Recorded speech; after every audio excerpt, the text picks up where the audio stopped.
Sneha, lecturer, Department of Physician Assistant, SNS College of Artificial Science. Today we are going to see about atherosclerosis and aneurysm.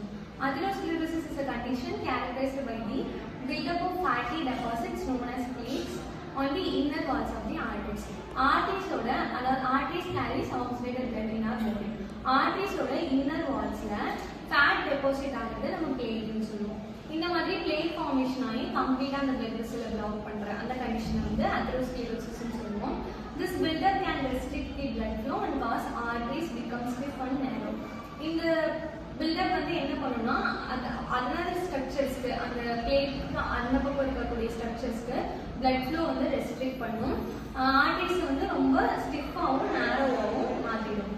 இதோட pathophysiology பாத்தீங்கன்னா இனிஷியலா endothelial injury அந்த lining of the endothelial lining of the arteries வந்து injured ஆகும். எதனால injured ஆகும்னா certain conditionsனால ஆகும். hypertension, hyperlipidemia, smoking-னால, diabetes-னால கூட அந்த lining வந்து injured ஆகும். injured ஆனதுக்கு அப்புறம் lipoprotein accumulation. low density lipoprotein என்ன ஆகும்னா அந்த endothelial lining injured ஆன lining-ல accumulate ஆக ஸ்டார்ட் ஆகும். இந்த accumulation வந்து further என்ன ஆகும்னா inflammation-ஆ டெவலப் ஆக ஆரம்பிச்சிடும். இந்த inflammation டெவலப் ஆகும்போது இதுல நிறைய செல்ஸ் இன்னும் further அட்டாச் ஆயிட்டு நெக்ஸ்ட் வந்து plaque formation ஆகும். inflammation டெவலப் ஆனதுக்கு அப்புறம் ஆகக்கூடிய அந்த டெபாசிஷனா வந்து நம்ம plaque formation சொல்றோம். smooth muscle cells வந்து proliferate ஆகி அங்க இருக்கக்கூடிய ஒரு abnormal fatty deposition-ஆ வந்து கிரியேட் ஆக ஆரம்பிச்சிடும். நெக்ஸ்ட் வந்து plaque வந்து progression ஆகும். அந்த இனிஷியல் டெபாசிட் ஆயிட்டு இருந்த அந்த plaque-ஓட சைஸ் வந்து enlarge ஆக ஸ்டார்ட் ஆயிடும். இந்த plaque-ஓட சைஸ் enlarge ஆகும்போது அங்க இருக்கக்கூடிய ஆர்டரி வந்து narrow ஆக ஆரம்பிச்சிடும். ஆர்டரிஸ் narrow ஆகும்போது அங்க இருக்கக்கூடிய blood supply வந்து கண்டிப்பா ரெடியூஸ் ஆகும். இந்த plaque வந்து further calcified ஆகி ரொம்ப ஸ்டிஃபா மாறிடும் அந்த வெசல்ஸ்ல. நெக்ஸ்ட் plaque வந்து ரப்சர் ஆக ஆரம்பிச்சிடும். இது ரப்சர் ஆகி நிறைய இந்த ரப்சர் தான் வந்து நம்ம த்ரோம்போசிஸ் னு சொல்லுவோம். இது என்ன பண்ணனும்னா further வந்து another blood vessels block பண்ண சான்ஸ் இருக்கு. நெக்ஸ்ட் இதோட clinical manifestations என்னன்னா transient ischemic attack, temporary neurological deficits such as weakness, vision disturbances, speech difficulties வரலாம். சடனா வந்து neurological deficits இருக்கும். இது வந்து ஒரு irreversible தான். நம்ம வந்து further ட்ரீட்மென்ட் எடுக்கும்போது ரிவர்ஸ் பண்ணிக்கலாம். நெக்ஸ்ட் ஸ்ட்ரோக் வரதுக்கான சான்ஸ் இருக்கு. அந்த blood vessel வந்து brain-க்கு போகக்கூடிய blood vessel இந்த plaque வந்து brain-க்கு போகக்கூடிய blood vessel பிளாக் பண்ணும்போது ஸ்ட்ரோக் வரதுக்கான சான்ஸ் இருக்கு. இது எப்படி நம்ம டயக்னோஸ் பண்ணுவோம் அப்படின்னா இமேஜிங்ல பாத்தீங்கன்னா carotid ultrasound, computer tomography, angiography, MRI பண்ணுவாங்க, டிஜிட்டல் சப்ஸ்ட்ரக்டர் ஆஞ்சியோகிராஃபி பண்ணுவாங்க. பிளட் டெஸ்ட்ல பாத்தீங்கன்னா லிபிட் ப்ரொஃபைல், கொலஸ்ட்ரால் லெவல்ஸ்ல பாக்கிறதுக்காக பண்ணுவாங்க. நெக்ஸ்ட் வந்து ட்ரீட்மெண்ட் பாத்தீங்கன்னா லைஃப் ஸ்டைல் சேஞ்சஸ்.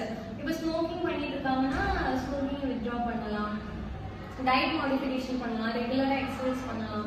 மெடிகேஷன்ஸ் பாத்தீங்கன்னா இது ஒரு plaque formation ஃபேட் தான் டெபாசிட் ஆகுது அப்படிங்கிறதுனால வந்து medication statins for lipid control, lipid கண்ட்ரோலா வச்சுக்கிறதுக்காக ஸ்டாட்டின்ஸ் எடுத்துப்பாங்க.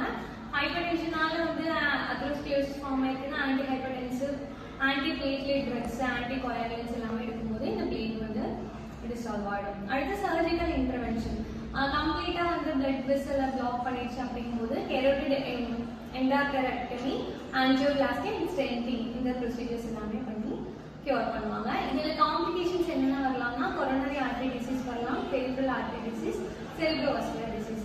கொரோனரி ஆர்டரி டிசீஸ் வந்து கொரோனரி ஆர்டரிஸ் பிளாக் பண்ணும்போது வரக்கூடிய டிசீஸ். பெரிஃபரல் ஆர்டரி டிசீஸ் வந்து நம்ம அப்பர் லிம்ப் அண்ட் லோயர் லிம்ப்க்கு போகக்கூடிய ஆர்டரிஸ் அஃபெக்ட் பண்ணும்போது. செரிப்ரோவாஸ்குலர் டிசீஸ் பார்த்தீங்கன்னா ஃபர்தர் த்ரோம்போசிஸ், எம்போலிசம், ஆனரிசம், இன்ஃபாக்ஷன் இந்த மாதிரியான கண்டிஷன்ஸ் எல்லாமே வரதுக்கான சான்ஸ் இருக்கு. நெக்ஸ்ட் கண்டிஷன் பாத்தீங்கன்னா aneurysm. Aneurysm is a localized abnormal dilation or ballooning of a blood vessel. blood vessel வந்து abnormal-ஆ dilate ஆகி ballooning மாதிரி ஆகக்கூடியது வந்து aneurysm னு சொல்லுவாங்க. எதனால aneurysm-னா due to weakness in the blood vessel wall. vessel wall வந்து ரொம்ப வீக்கா இருக்கும்போது அந்த blood flow போயிட்டே இருக்கும்போது அது abnormal-ஆ bulging ஆகிற கண்டிஷன் தான் வந்து aneurysm. இந்த கண்டிஷன் வந்து வேரியஸ் பார்ட் ஆஃப் த பாடியில அக்கர் ஆகலாம். எக்ஸாம்பிளுக்கு வந்து aorta, brain, legs, spleen, intestine எல்லாமே வரதுக்கான சான்ஸ் இருக்கு. இதோட டைப்ஸ் பாத்தீங்கன்னா aortic aneurysm, cerebral aneurysm, peripheral aneurysm 3 types இருக்கு. இந்த கண்டிஷன் எப்படி அக்கர் ஆகுதுன்னா இனிஷியலா இதோட pathophysiology பாத்தீங்கன்னா vessel wall weakening. Vessel wall வந்து வீக்கனிங் ஸ்டார்ட் ஆயிடும் due to genetic factors or hypertension, atherosclerosis, trauma, இதனால கூட வெசல் வால்ஸ் வந்து ஆர்டீரியல் வால் வந்து வீக்கன் ஆகலாம். வீக்கன் ஆனதுக்கப்புறம் ஆனிரிசம் ஃபார்ம் ஆகிடும். ஆர்டரி வால்ஸ் வீக்கன் ஆனதுக்கப்புறம் பல்ஜ் ஆக ஸ்டார்ட் ஆகிடும். அந்த பல்ஜ் ஆகிற அந்த ஸ்டேஜ் தான் நம்ம ஆனிரிசம்னு சொல்லுவோம். நெக்ஸ்ட் வந்து ஆனிரிசம் ஃபார்ம் ஆனதுக்கப்புறம் நெக்ஸ்ட் ஸ்டேஜ் பார்த்தீங்கன்னா ரிஸ்க் ஆஃப் ரப்சர்.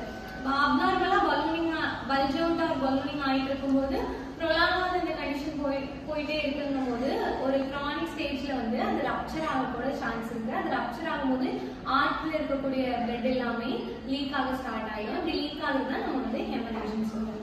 இதோட கிளினிக்கல் மேனிஃபெஸ்டேஷன்ஸ் பார்த்தீங்கன்னா அன்ரப்சர்ட் ஆனிரிசம்க்கு வந்து ஹெட்டேக்கு, cranial nerve palsies, visual disturbances இருக்கலாம். இதே வந்து ரப்சர்ட் ஆனிரிசம் பார்த்தீங்கன்னா சடன் சிவியர் ஹெட்டேக் இருக்கும், நாசியா, வாமிட்டிங் இருக்கும், நெக் ஸ்டிஃப்னஸ் இருக்கும், ஆல்ரெட் கான்செப்ஷன்ஸ் இருக்கும். இதுக்கு என்ன டயக்னோஸ் பண்ணி கண்டுபிடிப்பாங்கன்னா இமேஜிங், சிடி, எம்ஆர்ஐ, டிஎஸ்ஏ இந்த மாதிரியான டெஸ்ட் பண்ணுவாங்க. லம்பார் ஃபங்க்ஷன் பண்ணி கண்டுபிடிப்பாங்க. இதோட ட்ரீட்மெண்ட் பார்த்தீங்கன்னா சர்ஜிக்கல் கிளிப்பிங், டிரெக்ட்லி கிளிப்பிங் பண்ணி neck of the aneurysm. Neck of the aneurysm clipping பண்ணுவாங்க. எண்டோவாஸ்குலர் காயிலிங் பண்ணுவாங்க. என்னென்ன ரிஸ்க் ஃபேக்டரோ அதுக்கான மேனேஜ்மெண்ட் பண்ணுவாங்க. இதோட காம்ப்ளிகேஷன் பார்த்தீங்கன்னா ரப்சர் ஆக சான்ஸ் இருக்கு, த்ரோம்போசிஸ் அண்ட் எம்போலிசம் ஆக சான்ஸ்.